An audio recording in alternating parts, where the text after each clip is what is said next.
नमस्कार, मेरा नाम ज्ञानेश्वर है और आपने देखना शुरू किया है लाइव सिटीज। मेरे साथ रोज की तरह दिल्ली से जुड़ रहे हैं देश के जाने माने सीनियर जर्नलिस्ट अजीत द्विवेदी जी। अजीत जी, पहले आपको बहुत बहुत बधाई। आपका जो एग्जिट पोल था बिहार को लेकर, 40 सीटों को लेकर, हम लोग 96% सही साबित हुए हैं। और जो हम लोगों ने बताया अपने दर्शकों को कि 28 से 30 सीटें एनडीए को प्राप्त होगी, 30 सीटें ही मिली हैं। हम लोगों ने कहा 8 से 10 सीटें प्राप्त होगी इंडिया ब्लॉक को, 9 सीटें मिली, एक निर्दलीय पप्पू यादव जीतेंगे। यह भी हम लोगों ने कहा था कि पप्पू यादव पूर्णिया जीत रहे हैं और पप्पू यादव ने पूर्णिया में जीत हासिल की है। तो एग्जिट पोल बिल्कुल सही साबित हुआ। अब देखिए, अब एग्जिट पोल से आगे की बात करनी है क्योंकि देश के नतीजे आ गए हैं और यह बात भी स्पष्ट हो चुकी है कि देश की जो सरकार है, अब वह मोदी सरकार नहीं है। जो ये कहा जा रहा था कि तीसरी बार फिर से मोदी सरकार, तो देश में मोदी की सरकार नहीं है। मोदी प्रधानमंत्री हो सकते हैं, लेकिन मोदी सरकार नहीं, यह एनडीए की सरकार मानी जाएगी, जिसमें नीतीश कुमार, चंद्रबाबू नायडू और चिराग पासवान की सबसे बड़ी भूमिका होगी। देखिए, मुझे तो ऐसा नहीं लगता है। नीतीश कुमार आज दिल्ली गए, साथ में हवाई जहाज में तेजस्वी यादव भी थे और जब दोनों अगल-बगल की सीट पर बैठे, पहले तो आगे-पीछे बैठे थे, तो कई तरीके के कयास लगने शुरू हो गए, लेकिन मुझे कोई परिवर्तन की उम्मीद नहीं दिखती है। नीतीश कुमार एनडीए के साथ ही रहेंगे। लेकिन आप जानते हैं, नीतीश कुमार हार्ड बार्गेनर हैं और नीतीश कुमार ने नरेंद्र मोदी का उधार भी चुकता कर दिया है कि जो बीजेपी कह रही थी, जो नरेंद्र मोदी कह रहे थे कि 2020 में हमने 3 नंबर की पार्टी के मुखिया, जेडीयू के मुखिया नीतीश कुमार को मुख्यमंत्री बनाया। नीतीश कुमार नहीं बनना चाहते थे, लेकिन बना तो दिया, लेकिन उसके बाद इस तरीके से बर्ताव किया जाता था मानो नीतीश कुमार पर कोई कृपा की हो। लेकिन अब बारी आ गई है, जब नीतीश कुमार कहेंगे, चिराग पासवान कहेंगे, चंद्रबाबू नायडू कहेंगे कि आपकी सरकार मेरे बूते है। तो नीतीश कुमार ने उधार चुकता कर दिया और कल जो शाम को नीतीश कुमार से लोग मिले हैं और आज जिस तरीके से उन्होंने हवाई यात्रा की है, दिल्ली पहुंचे हैं, लोग कह रहे हैं कि नीतीश कुमार बिल्कुल बुलंद है। कहीं से लग ही नहीं रहा था कि उनकी सेहत खराब है, वे बीमार हैं। तो नीतीश कुमार का इकबाल फिर से बुलंद हो गया है। और एक बात जो आप कहते हैं बार-बार कि नीतीश कुमार की कुंडली ही ऐसी है कि राख में मिल जाते हैं और फिर उनका अभ्युदय ऐसा होता है कि वह पहाड़ बन जाता है। तो नीतीश कुमार, अब देखिए, प्रधानमंत्री पद की शपथ होनी है, इस पर भी चर्चा शुरू होगी कि कौन-कौन लोग मंत्री बन सकते हैं। टीडीपी के बारे में दिल्ली में चर्चा ये है कि टीडीपी ने कहा है कि हमें 5 मंत्री पद चाहिए और साथ में स्पीकर की कुर्सी भी। अब देखिए, बिहार में चर्चा ये है कि जेडीयू ने 4 मंत्री पद मांगे हैं, 2 cabinet minister, 1 MOS independent charge और 1 राज्य मंत्री। चिराग पासवान भी एक पर क्यों मानेंगे, जब ऐसी स्थितियां और परिस्थितियां हैं। खैर, इसकी चर्चा हम लोग बाद में भी कर लेंगे, लेकिन नतीजों के बाद नतीजों का माइक्रो एनालिसिस किया जाना आवश्यक है, डाटा माइनिंग जिसे आप कहते हैं। तो देखिए, हमें ऐसा लगता है कि नीतीश कुमार भी 100% स्ट्राइक रेट दे सकते थे, जैसा चिराग पासवान ने दिया है। चिराग पासवान के सभी 5 उम्मीदवार चुनाव जीते और सभी 5 सांसद बन गए। शांभवी चौधरी देश में सबसे कम उम्र की सांसद बनी है। लेकिन नीतीश कुमार जानबूझकर, जानते हुए भी, परिस्थितियां क्या थी, स्थितियां क्या थी, सेहत कैसी थी, फैसले के वक्त दिमाग में क्या था, यह पता नहीं, लेकिन जानते हुए भी 4 सीटें चुनाव हार गए। ये 4 सीटें वे नहीं हार सकते थे। जहां जेडीयू की हार हुई है, देखिए, हम लोग अब माइक्रो एनालिसिस कर रहे हैं। पूर्णिया की सीट संतोष कुशवाहा हारे, पप्पू यादव जीते। कटिहार में दुलालचंद गोस्वामी हारे, तारिक अनवर जीते। जहानाबाद में चंदेश्वर चंद्रवंशी हारे, सुरेंद्र यादव जीते। किशनगंज में मास्टर मुजाहिद आलम हारे, डॉक्टर मोहम्मद जावेद जीते। तो देखिए, यदि हम एक एक सीट की बात करेंगे तो सब कुछ स्पष्ट हो जाएगा कि नीतीश कुमार कैसे जानते हुए भी ये सीटें हारे हैं। किशनगंज की सीट तो उन्होंने हारने के लिए ही थी। यदि वे बार्गेनिंग ज्यादा करने की स्थिति में होते तो किशनगंज लेते ही नहीं कि मुझे किशनगंज नहीं चाहिए। खैर, तो हम सीटों की चर्चा करें, माइक्रो एनालिसिस करें, इसके पहले जेडीयू की आगे की पॉलिटिक्स पर एक आपकी संक्षिप्त टिप्पणी। देखिए ज्ञानेश्वर जी, आपको भी बधाई। आपने आपने उसमें आपकी बराबर की भूमिका थी, बल्कि आपकी ज्यादा भूमिका थी। आपके रिपोर्ट्स ग्राउंड लेवल पर रिपोर्टर्स दे रहे थे, हम लोग उसको एनालाइज कर रहे थे, अपना जो इंडिपेंडेंट सोर्स था उससे ले रहे थे। जहां तक नंबर्स की बात है तो हम लोग 100% सही हुए। बिल्कुल। 28 और 32 का मीन पॉइंट 30 होता है, 8 जी। और 10 का मीन पॉइंट 9 होता है, और एक निर्दलीय हम लोगों ने नाम लेकर के कहा। जी। और सीट वाइज देखेंगे तो वो आपने जो कहा 96%, वो अगर एक एक सीट का देखेंगे तो उस तरह जी। से निकलेगा। तो ये निश्चित रूप से बहुत बढ़िया, ऐसे समय में जब सबकी भविष्यवाणियां गलत हुई हैं, सबकी, जी। जी। सारे, बिल्कुल। कोई एक आदमी सही नहीं हुआ है। तो ये एक हमने बार बार जो हम कहते हैं कि कोई पूर्वाग्रह नहीं था, बिल्कुल ऑब्जेक्टिव तरीके से कर रहे थे। किसी का कोई रुझान, हमारा आपका इसमें पर्सनल रुझान इमोशंस हो और सकता है, सेंटिमेंट्स में हम लोग बहे नहीं थे। बिल्कुल उसमें और नहीं बहे तो। हम लोगों ने देखिए, हम लोग पुराने जमाने के पत्रकार हैं। हाँ, हम लोगों ने साइंटिफिक तरीकों से ज्यादा ह्यूमन इंटेलिजेंस का इस्तेमाल किया बिल्कुल था। बिल्कुल, उस हाँ। पर ज्यादा हम लोगों ने भरोसा भी किया, उसको ज्यादा जी। समझा हम लोगों ने। हम्म। तो वो अच्छा रहा, सही रहा। कई लोगों के मैसेजेज आए, लोगों ने मैसेंजर में आकर के दिया, सोशल मीडिया में, व्हाट्सएप पर, काफी जी। तरह से लोग जो है इस बात को अप्रिसिएट करें। तो ये अच्छा लगता है कि आप कुछ काम कर रहे हैं तो लोग देख रहे हैं, समझ रहे हैं उसको। जी। तो एक तो ये था। दूसरी बात जो नीतीश कुमार की आपने कही, ये बिल्कुल हमको भी इस बात में कोई अभी फिलहाल ऐसी संभावना नहीं दिख रही है कि कोई दूसरी राजनीति या कोई एडवेंचर करने के मूड में अभी नीतीश कुमार है। बिल्कुल। हम्म। वो अभी एडवेंचर करने की स्थिति नहीं, वो पता चल जाता है, जब उनको करना होता है तो पता चलने लगती हैं चीजें। तो वैसा जी। अभी कोई एडवेंचर नहीं है। हम्म। दूसरी स्थिति नीतीश कुमार की और चंद्रबाबू नायडू की थोड़ी अलग अलग है। चंद्रबाबू जी। नायडू को वहां अपनी सरकार चलाने के लिए किसी की जरूरत नहीं है। हम्म। 175 के हाउस में वो खुद ही 135 सीटों पर जीते हुए हैं, तो उनको किसी की जरूरत नहीं है। वहां वो जी। सरकार अपने अपने दम पर चला सकते हैं। यहाँ हम्म। नीतीश कुमार को मुख्यमंत्री बने रहने के लिए अभी बीजेपी के साथ है, अगर चेंज करेंगे तो आरजेडी के साथ जाना होगा। तो बिल्कुल। वो एक कंडीशन अप्लाई होता है, इसमें कंडीशन जी। अटैच है। जी। तो वो अभी ये अपना अभी असेसमेंट करेंगे कि अभी जिस डिस्पेंशन में रह के उन्होंने चुनाव लड़ा, इसमें रह के लड़ेंगे तो लोग विधानसभा चुनाव में ज्यादा फायदा होगा, या अलग जाकर के लड़ेंगे, ये डिसीजन अभी करेंगे। अभी तुरंत ऐसा कोई डिसीजन उनको नहीं करना है। जी। और मंत्री पद की मांग भी दोनों तरफ से होगी। आप वो एक बार्गेनिंग करने का, एक तो कर चुकाने की बात थी, और दूसरी नीतीश कुमार को यह भी बताना था कि भाई एक समय था जब आप एक से ज्यादा मंत्री नहीं दे रहे थे, और जी। नीतीश कुमार लौट करके चले गए थे यहाँ से, और हवाई अड्डे पर जाकर के उन्होंने कई बातें कही थी, वो भी सब आदमी को ध्यान है। तो आप एक बिल्कुल। दे रहे थे, अब आज हम्म। वो कहेंगे कि हमको 4 चाहिए, 3 पर हम्म। सेटल हो मामला, या जहां सेटल हो। तो जी। वो चीजें भी अभी वो बैठ करके तय कराएंगे। फिर मंत्रालय कौन होगा ये भी तय कराएंगे। लेकिन जहां तक हमको लगता है, नीतीश कुमार की प्रायोरिटी में मंत्री पद और मंत्रालय से ज्यादा दो बातें जी। होंगी। एक, कि समय से पहले चुनाव कराइए, विधानसभा चुनाव जल्दी कराइए, ये उनकी प्राथमिकता में होगी। ज्ञानेश्वर जी, जहां जी। तक आप भी जानते हैं, हमको भी पता है कि बिल्कुल। 43-45 सीट पर नीतीश कुमार बहुत सहज नहीं है। अब हम्म। उनके 12 एमपी जीत गए हैं, वो सहज नहीं है 45 एमएलए से। उनको लग रहा है कि चाहे इधर से लड़े, उधर से लड़े, कहीं से लड़ेंगे तो 65-70 सीटें आएंगी आराम से, 80 भी जी। हो सकती है, 75 भी हो सकती है। तो वो लेकर उन्होंने समझ लिया ना कि मेरा वोट बैंक क्या है। है, वो तो सबने समझ और लिया। और यदि उनका वोट बैंक नहीं होता, तो देखिए, जब हम लोग आगे मैक्रो एनालिसिस करेंगे तो बीजेपी के कई बड़े पहलवान लुढ़क गए चित हो थे। इस बार जाते कई। प्रियंका के साथ भी जीते हैं, तो कैसे जीते हैं, फासला कहाँ बिल्कुल, घटा। वैसे तो प्रधानमंत्री नरेंद्र मोदी का ही फासला घट गया। देखिए कितना घट गया फासला। ये तो कितना ये घट। तो ये इनका नीतीश कुमार का पहला, वो जो दो प्राथमिकता हमने बताई, उसमें एक है कि जी। समय से पहले चुनाव हो जाए, जी। और दूसरी प्राथमिकता उनकी है कि बिहार के लिए वो कुछ स्पेशल करें, कुछ बड़ा करें। देखिए, बिल्कुल। नीतीश कुमार भी और बीजेपी भी समझ रहे हैं इस बात को कि रोजगार के मसले पर जवाब देना मुश्किल होगा, या जवाब देना ही होगा जनता के जी। बीच में, जिस तरह का नैरेटिव तेजस्वी सेट कर रहे हैं। तो हम्म। वो उसके लिए कुछ बड़ा करना होगा, आपको एक बड़ी लाइन खींचनी होगी, ज्यादा जी। नौकरियां देनी होंगी, उसके लिए आपको धन का इंतजाम करना होगा, निवेश ले आना होगा, विशेष पैकेज की मांग करें या विशेष दर्जे की मांग करें, वो बात होगी। ये दो प्रायोरिटी में होगी नीतीश कुमार बिल्कुल। की।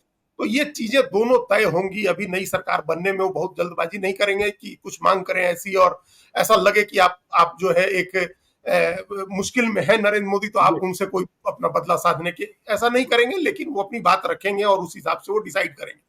तो जी, ये तो आगे की राजनीति या जेडीयू की अभी जो संभावित राजनीति दिख रही है, आगे हम लोग मंत्री पद और मुख्य उनके कौन कौन मंत्री होंगे इस पर भी चर्चा करेंगे। जी, आपने एक बहुत सही समय पर सही चीज उठाई है कि नीतीश कुमार ने कैसे जो है ये वो 4 सीटें कैसे हार गए, कैसे उनका जी, 100% स्ट्राइक रेट नहीं बिल्कुल। हुआ। और जब इतनी चर्चा हुई, जब सब आदमी ये मान रहा है, एक एक आदमी, हम लोगों ने जो बात की उसको उसको इंडोर्समेंट हम देख रहे हैं, तमाम चैनल्स और तमाम न्यूज़पेपर्स कर रहे हैं कि बिल्कुल, नीतीश कुमार का अत्यंत पिछड़ा महादलित और आधी आबादी का जो वोट है उसने बीजेपी को भी जिताया है। पूरे एनडीए जी, जो कैरी फॉरवर्ड हुआ है वो हुँ, नीतीश कुमार के वोट बैंक के कंधे पर हुआ है।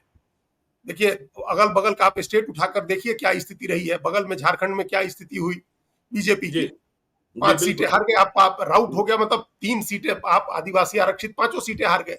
हुँ, आप बंगाल देखिए राउट हो गया एकदम, आप उत्तर प्रदेश देखिए राउट हो गया, मतलब आप एकदम से बीजेपी की स्थिति इतनी खराब हो गई। तो ये आप नीतीश मधु कुमार कोड़ा के की वाइफ को लाकर चुनाव नहीं जिता पाए। बिल्कुल आप अर्जुन ले आए और मुंडा बड़े चुनाव अंतर हार से। गए। जी, जी, आप सीता बड़े अंतर सोरेन को से। ले आए, गीता कोड़ा को ले आए, जो बड़े आदिवासी नेता है, कोल्हान जी, इलाके में हो जी, ट्राइब्स के सबसे बड़े नेता है मधु कोड़ा, और बिल्कुल। वहां सीट नहीं जीते। संथाल का सबसे बड़ा परिवार है जो शिबू सोरेन की बहू को ले आए, 3 बार की विधायक जामा से चुनाव नहीं जीती। तो जी, आप उत्तर प्रदेश देखिए कैसे हुआ। आपने ठीक कहा कि प्रधानमंत्री कहाँ तो 5 लाख से जीते थे, कहाँ 1.5 लाख वोट का अंतर आ गया। नहीं, ये बात तो नरेंद्र मोदी को समझनी होगी ना कि भाई बिल्कुल। उनके खिलाफ वाराणसी का आप यह दावा करते हैं और हमने भी देखा कि वहाँ तरक्की हुई, वहाँ डेवलपमेंट हुआ, हम्म। लेकिन इस कायाकल्प के बाद भी लोगों की क्या टीस है, लोगों की क्या कसक है कि लोग आपके इतने खिलाफ हो गए, इतने खिलाफ हो गए। नरेंद्र मोदी 1.5 लाख मतों से चुनाव जीतेंगे। बताइए। हाँ, बताइए अब आपसे अब अधिक जी आपसे अधिक बड़ी जीत राहुल गांधी को मिली, हाँ, दोनों जगह से मिली बड़ी जीत, दोनों दोनों जगह सीटों से से, मिली। वायनाड से भी, रायबरेली से भी बड़ी जीत मिली। जी, और ये तो उससे भी ज्यादा हैरानी ज्ञानेश्वर जी ये थी, जब हम लोग सुबह, आप भी देख रहे होंगे ट्रेन की, बिल्कुल, पहले 2 राउंड पीछे में हो गए। प्रधानमंत्री पीछे चल रहे थे। जी, ये बिल्कुल। कैसे हो सकता है कि किसी भी हुँ, राउंड में कभी भी प्रधानमंत्री कैसे पीछे हो सकते हैं वाराणसी सीट पर, जिनके नाम पर जी, पूरे देश में 543 सीटों का चुनाव हो रहा है। हुँ, तो ये इतना उत्तर प्रदेश, बंगाल और झारखंड, ये जो बिहार से लगते हुए इलाके हैं, ऐसी स्थिति रही। और इसके बावजूद बिहार में सबको पता है कि वो नीतीश कुमार के वोट की वजह से एनडीए इतना कंफर्टेबल रहा, इतना अच्छा एनडीए ने परफॉर्म किया। इस जी। बात को नीतीश कुमार जानते होंगे, फिर कैसे उनकी स्ट्राइक रेट उनका कम हो गया, 75% ही जीते हो, उनके 25% ये कहाँ तो चले गए, देखिए मैं उनका जो मानता सारा हूँ वोट जी, जी, उनका है। मैं मानता हूँ हाँ, 75% स्ट्राइक रेट हो गया, चिराग हम्म। पासवान का 100% रहा और 17 सीटों में से 5 सीटें बीजेपी भी हार गई। अब देखिए जिन 4 सीटों पर नीतीश कुमार की हार हुई है, मैं फिर से कह रहा हूँ, नीतीश कुमार खुद से खुद को हरा दिए हैं। और पता नहीं फिर से जो हमने प्रारंभिक संबोधन में कहा था कि सेहत क्या थी, फैसला लेने की जरूरत क्या थी, उम्मीदवार तय करने में क्या चूक हुई। यदि हम सीटों की बात करें तो देखिए सबसे पहले हम किशनगंज की बात करते हैं। तो किशनगंज की सीट नीतीश कुमार जानते थे। देखिए बीजेपी बड़ा भाई बन गया सीट बंटवारे में, क्योंकि उपेंद्र कुशवाहा आ गए थे, जीतन राम मांझी आ गए थे, तो एक सीट की कुर्बानी चिराग पासवान को भी देनी पड़ी और एक सीट नीतीश कुमार को भी देनी पड़ी। नहीं तो 17-17 का तो स्थापित फार्मूला था 2019 में। खैर उपेंद्र कुशवाहा तीसरे पायदान पर चले गए, इसके पीछे भी क्या साजिश रही है कभी हम लोग चर्चा करेंगे। तो बीजेपी बड़े भाई की भूमिका में रहा, नीतीश कुमार को एक सीट कम दी गई और नीतीश कुमार से कहा गया कि आप किशनगंज लीजिए। नीतीश कुमार भी जानते थे कि किशनगंज में स्थितियां परिस्थितियां क्या होनी है, लेकिन हाँ नीतीश कुमार के मन में एक बात जरूर थी कि मुझे एक मुसलमान तो लड़ाना ही लड़ाना है, क्योंकि बिल्कुल। जो हमारी यूएसपी है, मुसलमान भी मुझसे नफरत नहीं करते। क्योंकि देखिए नीतीश कुमार चुनाव की सभाओं में कहते थे मैं बीजेपी के साथ चला भी गया तो क्या मुसलमानों का कुछ बिगड़ा, हमने मदरसा शिक्षकों के लिए क्या किया, कब्रिस्तानों की घेराबंदी कैसे कराई, यह बात करते थे। तो जब उन्होंने फैसला किया और देखिए जब कल प्रारंभिक रुझान आ रहे थे तो जेडीयू के मास्टर मुजाहिद आलम किशनगंज में लीड कर रहे थे और कमोबेश स्थितियां परिस्थितियां वही रही नतीजे की जो 2019 में थी कि किशनगंज में 59,692 मतों से मास्टर मुजाहिद आलम चुनाव हार गए, डॉक्टर मोहम्मद जावेद चुनाव जीत गए। कहा जा रहा था बहुत एंटी इनकम्बेंसी है, लेकिन अजीत जी आप कहते थे कि देखिएगा वहां के मुसलमान आखिर में कांग्रेस के साथ जाएंगे। ओवैसी को मत मिलेगा, लेकिन इतना मत नहीं मिलेगा कि वे कांग्रेस को हरा दे। तो 59,692 मतों से मास्टर मुजाहिद आलम चुनाव हारे और डॉक्टर मोहम्मद जावेद चुनाव जीते। जेडीयू को 3,43,158 मत आया।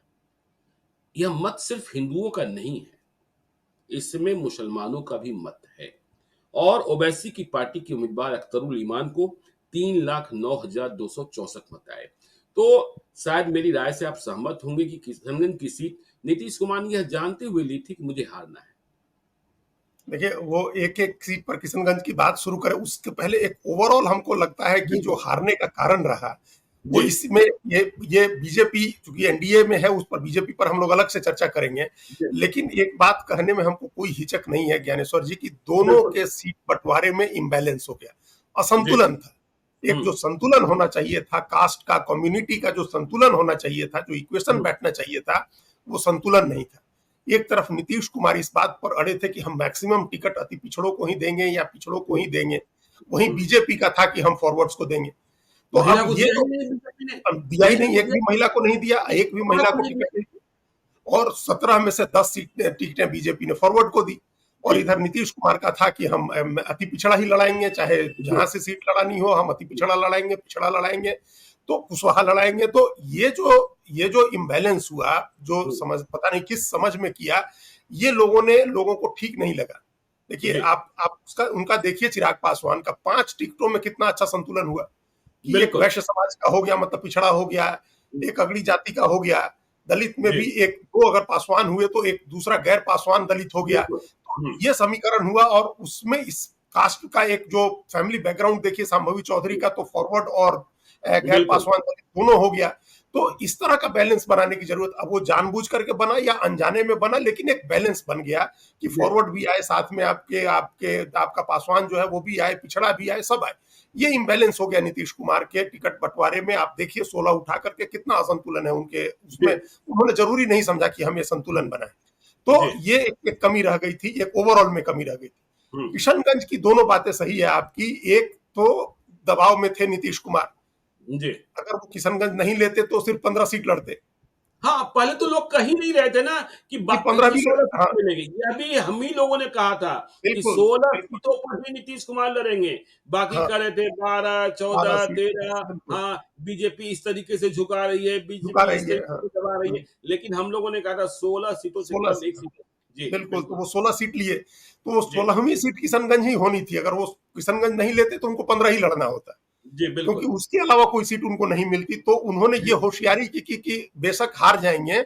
लेकिन किशनगंज ले लेते हैं। आप देखिए 3,43,000 अभी आपने बताया कि वोट आया है, तो हुँ। ये तो नीतीश कुमार के परसेंटेज में ऐड हुआ ना। उनका वोट जी। 18% के ऊपर अगर गया है, तो हुँ। 18% के ऊपर जाने में इस 3,43,000 वोट का भी क्या मतलब है। अगर आप जी। 15 ही सीट लड़े होते तो आपका वोट परसेंटेज 16 में होता, 17 में होता, हुँ। हुँ। 17% होता। तो ये एक तो जी। वोट परसेंटेज उनका बढ़ा, ये बात हुई। दूसरी बात भी आपने कही, वो भी इंपॉर्टेंट है, कि ये सिर्फ हिंदू का वोट नहीं है, उनको हुँ। कुछ ना कुछ मुस्लिम का वोट मिला है। और ये जी। उन्होंने एक बड़ा ब्रेव मैसेज, एक बड़ा साहसी फैसला था कि ऐसे पोलराइज्ड इलेक्शन में हुँ। आप एक सीट ले रहे हैं जहां 73% 76% मुस्लिम है, आप ऐसी सीट बिल्कुल। ले रहे हैं, इतना पोलराइज्ड जो चुनाव है उसमें, तो मुसलमानों का भरोसा और बढ़ा होगा कि देखिए जी। ये नीतीश कुमार हमारे प्रति सोचते हैं, और हम इनके साथ रहते हुए एक सुरक्षा महसूस करते हैं। तो हुँ। इसके लिए नीतीश कुमार ने प्रतीकात्मक रूप से ये सीट ली है। तो ये दोनों मैसेज अच्छा हुआ। चुनाव हार गए, वो जान सबको पता था कि चुनाव वहां से जीतना मुश्किल है, फिर जी। भी उन्होंने टिकट लिया, मुसलमानों को एक मैसेज गया। और मुसलमान एक आगे के लिए, आगे की पॉलिटिक्स के लिए उनके साथ, देखिए और भी जगह पर उनको मुस्लिम वोट मिले होंगे, महिलाओं के मिले हों, मुसलमानों में जो कमजोर तबके हैं जी। उनका मिला हो, लेकिन वो मिला होगा, वो सद्भाव है उनके प्रति।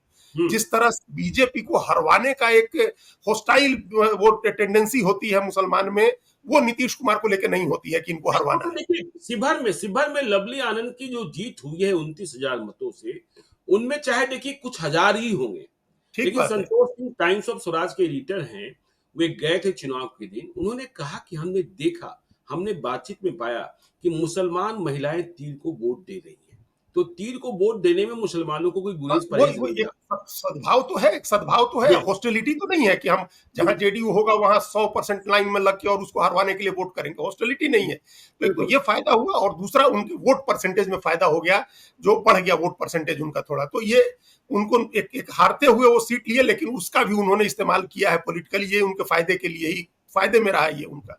चलिए, तो देखिए अब दूसरी सीट की बात करते हैं, पूर्णिया, जहां निर्दलीय पप्पू यादव चुनाव जीत गए। संतोष कुशवाहा चुनाव हार गए, जो 2014 में भी चुनाव जीत गए थे जब नीतीश कुमार अकेले लड़ रहे थे। सिर्फ 2 सीटें मिली थी, पूर्णिया और नालंदा की सीट। लेकिन देखिए, नीतीश कुमार को भी पता था कि जब पप्पू यादव तैयारी कर रहे हैं तो वहां मुश्किल स्थिति होगी। हमें तो यह लगता है कि संतोष कुशवाहा को जितना मत मिल गया है और जितने कम मतों से पप्पू यादव जीते हैं, मात्र 23,847 मतों से, तेजस्वी यादव की कृपा रहेगी, कुछ मत उनकी कृपा से संतोष कुशवाहा को मिल गया उस भाषण से कि यदि आपको बीमा भारती को चुनाव नहीं जिताना है तो आप एनडीए को वोट कर दीजिए, क्योंकि बीमा भारती की तो जमानत जब्त हो गई। लेकिन संतोष कुशवाहा लोगों से मिलते नहीं हैं, क्षेत्र से दूर रहते हैं, एंटी इनकम्बेंसी है, इस बात की जानकारी नीतीश कुमार को थी। लेकिन नीतीश कुमार के सामने परेशानी क्या थी? वह परेशानी थी कुशवाहा बिरादरी की राजनीति। कुशवाहा ऐसे ही नाराज दिख रहे थे और कुशवाहा वोट बैंक में सेंधमारी का प्रयास आप देख ही रहे थे। बीजेपी ने सम्राट चौधरी को अध्यक्ष बनाया था, बनाए रखे हैं, और उपेंद्र कुशवाहा भी। और 2019 में नीतीश कुमार ने 3 कुशवाहा को टिकट दिया था। महाबली सिंह काराकाट से इस बार टिकट दिया नहीं जा सकता था क्योंकि गठबंधन में उपेंद्र कुशवाहा थे, और फिर संतोष कुशवाहा पूर्णिया से और वाल्मीकि नगर से सुनील महतो।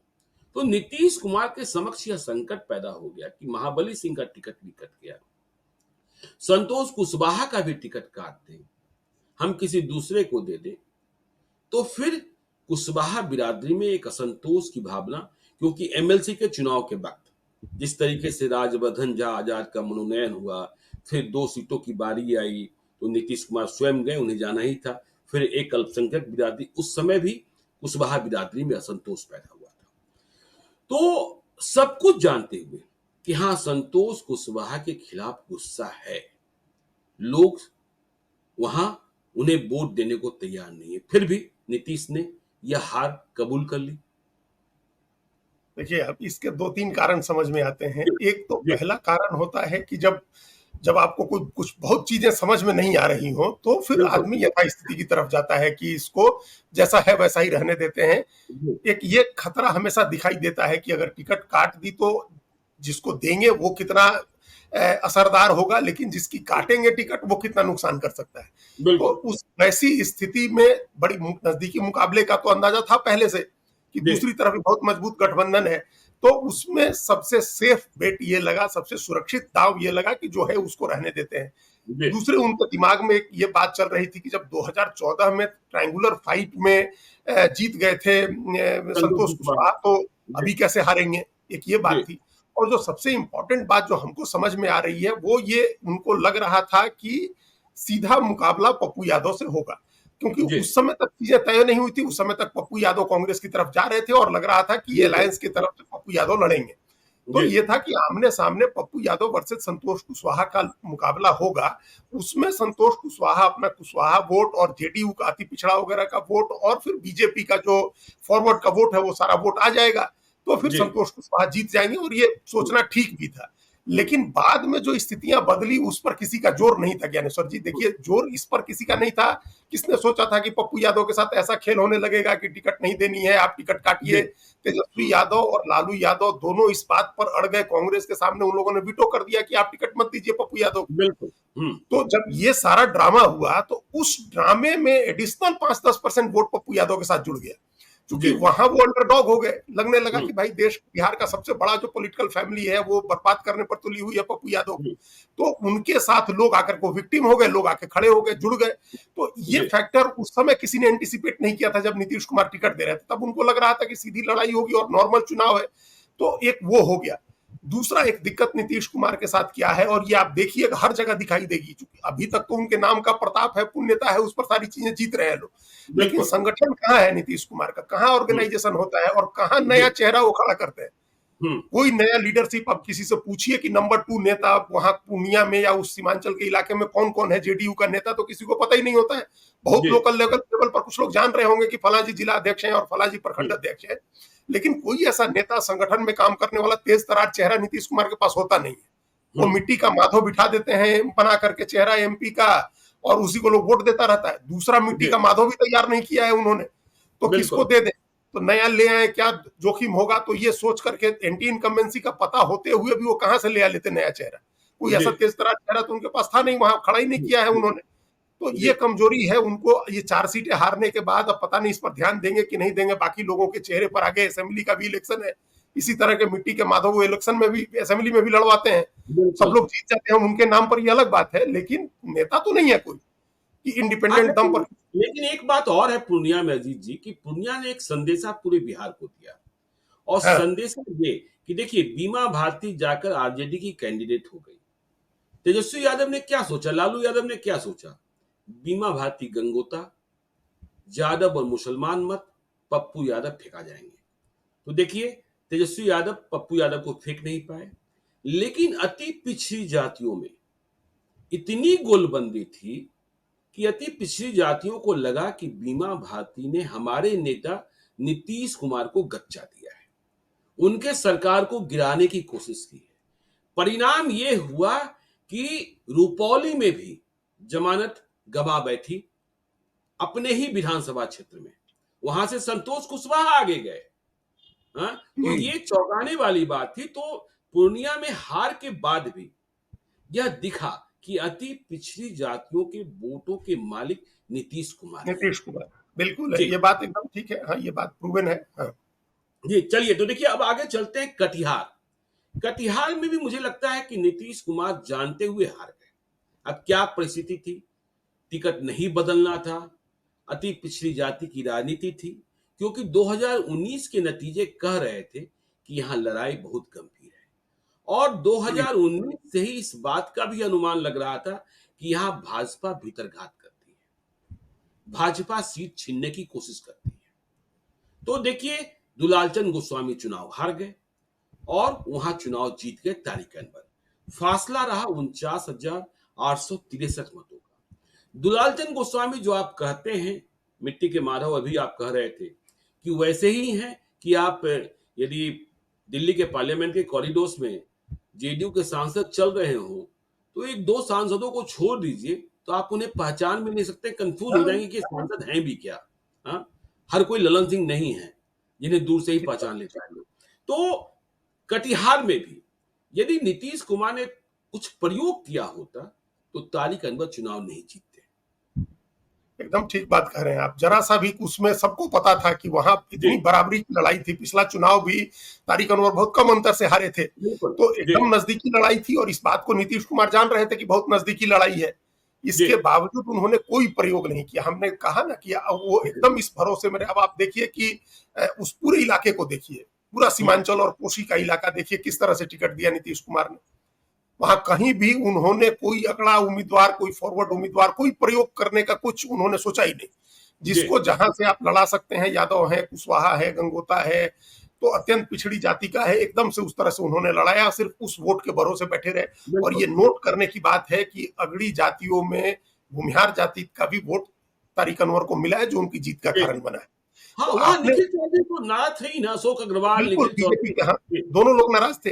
तो जी, आपने उसको भी संभालने की जरूरत नहीं समझी। बीजेपी के लोगों के साथ आपकी कोई मीटिंग हुई, आपने किसी को जिम्मेदारी दी वहां की, लगी है भाई आप वैश्य वोट मैनेज करिए, आप भूमिहार वोट मैनेज करिए, लेकिन ऐसी कोई कोशिश नीतीश कुमार ने नहीं दी। उन्होंने नहीं की, एक टिकट दे दिया उन्होंने, और इस उम्मीद में रहे बैठे कि अब पूरा ये इलाका हमारा ऐसी एक धक्के में निकल जाएगा। उनको जी, एक उम्मीद कहीं ना कहीं ये भी रही होगी कि हम बगल में किशनगंज में मुसलमान लड़ा रहे हैं, तो एक हुँ, मुसलमानों का भी सद्भाव हमको होगा, कुछ वोट हमको उसका भी मिल जाएगा। जी, और जो समीकरण का वोट है बीजेपी जेडीयू का, वो तो हमारा है ही, और चिराग पासवान की वजह से भी एक था कि उनका बिल्कुल। वोट भी हर जगह है, वो वोट हमको मिलेगा। तो ये कॉन्फिडेंस अपना उनका था। लेकिन ये अब जब कई बार लोग देखते हैं, और ये कहावत कही जाती है जो उन्हीं के, जिनके ये सब लोग चेले हैं, राम मनोहर लोहिया ने जी, ही कही थी कि भाई तवे पर रोटी पलटती रहनी चाहिए, नहीं तो रोटी जल बिल्कुल, जाती है।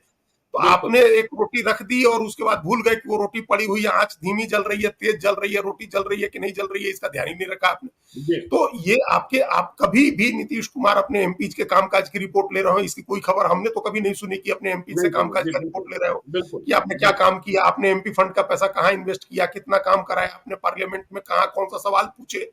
तो ये जी, सब अपने न अपने उस पर थे कि अपने नाम पर निकल जाएगा तो निकल जाएगा, इस भरोसे में भी थे। एक ओवर हुँ, कॉन्फिडेंस भी था जो 2019 के नतीजों से बना था कि जेडीयू बीजेपी एलजेपी साथ में होती है तब तो हम 40 में से 39 जीत गए थे, अब क्या दिक्कत जी, है, अब तो नरेंद्र मोदी को जब बिल्कुल, तीसरी बार जिताना है 400 सीट आ रही है। तो ये जी, ओवर कॉन्फिडेंस भी था, इसलिए भी कोई जी, प्रयोग नहीं किए।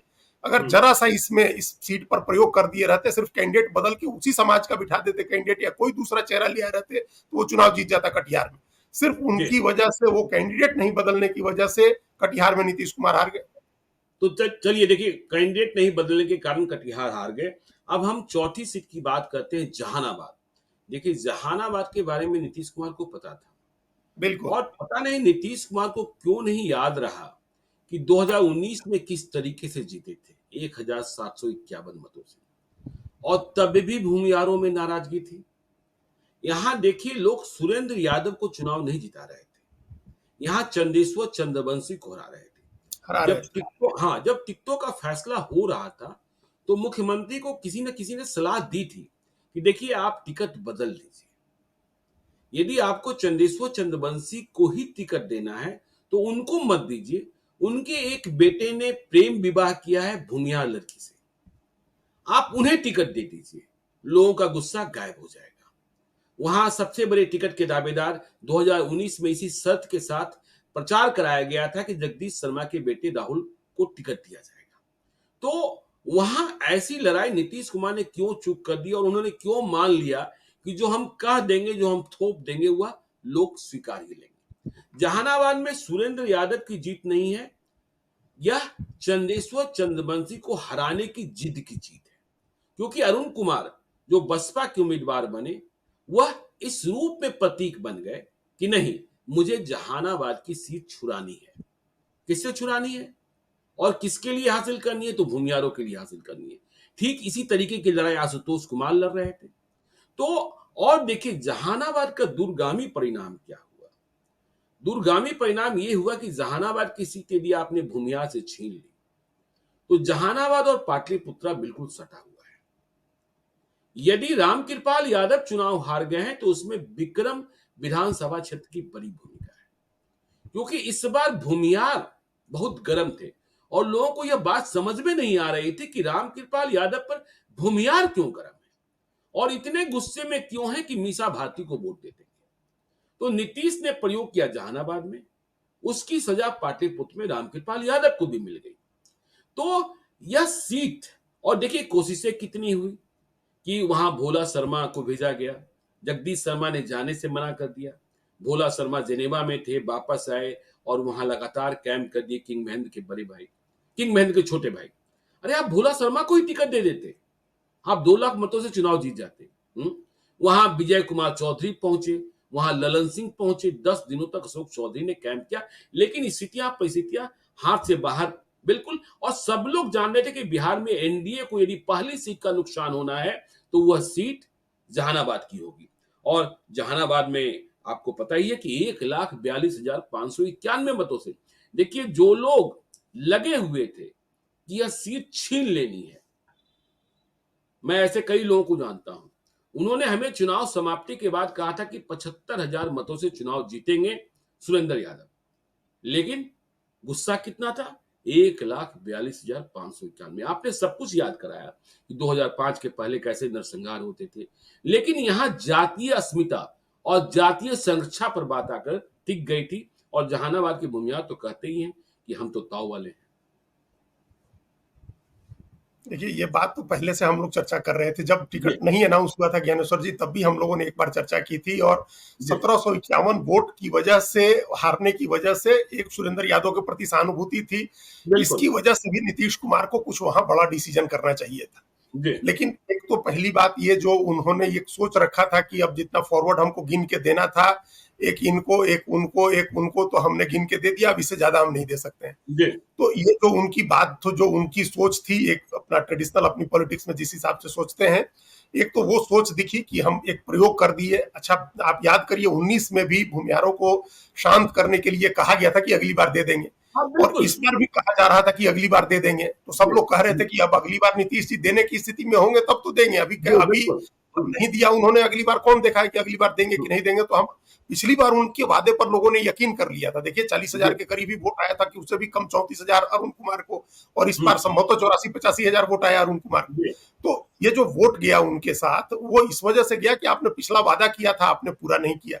जी इसमें कुछ और खेल हुआ पार्टी के अंदर से, जो आपको पता ही बिल्कुल। होगा कि कई लोग जी ऐसे लगे रहे जो लोग नहीं चाहते थे कि जगदीश शर्मा के परिवार को, उनके बेटे को वहां से टिकट मिले। जी तो उन जी लोगों ने भी चंद्रेश्वर चंद्रवंशी के साथ मिल करके किसी तरह का, कई तरह का, किसी तरह का क्या, कई तरह के खेल किए। इसकी जी वजह से जगदीश शर्मा ज्यादा नाराज हुए, क्योंकि हम्म, जब विजय चौधरी उनको मनाने गए और लेके गए, उनको मुख्यमंत्री से मिलवाया, तो वहां सामने जगदीश शर्मा ऐसे आदमी नहीं है कि कह दे कि नहीं हम बिल्कुल नहीं जाएंगे जी ब्लैटेंटली, और दिल्ली चले आए। राहुल शर्मा तो पहले ही दिल्ली चले गए थे, दिल्ली चले आए थे, बिल्कुल।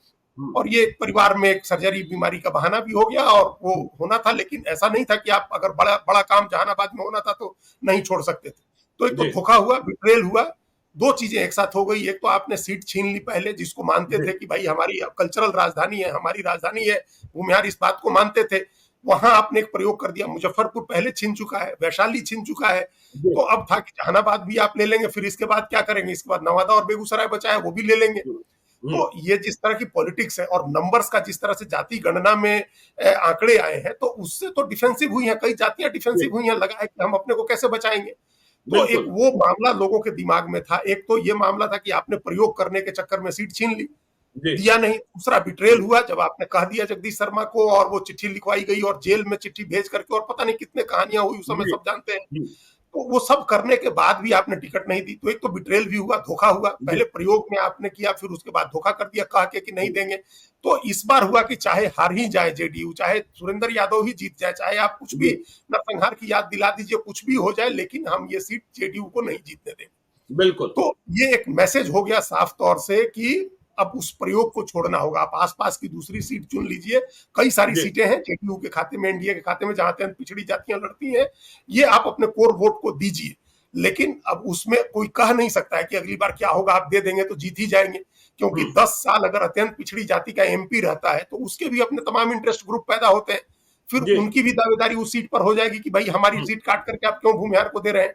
और अगली बार अगर बिल्कुल आपने भूमिहार को दिया और वो जातियां बिदक गई, उनका कोई खड़ा हो गया वोट काटने के लिए, तो ये एक एक विशियस साइकिल हो गया, एक दुष्चक्र बन गया। पता नहीं क्या सोच करके नीतीश कुमार ने कहा नहीं, आप किया, लेकिन ये एक देखिए ना दुष्चक्र भारतीय बन गया। पुराण में अजीत जी दोहरा दोहरा नुकसान हो गया ना रामकृपाल यादव को। भूमिहारों ने इसलिए टिकट नहीं, वोट नहीं दिया क्योंकि आपने जहानाबाद छीन लिया।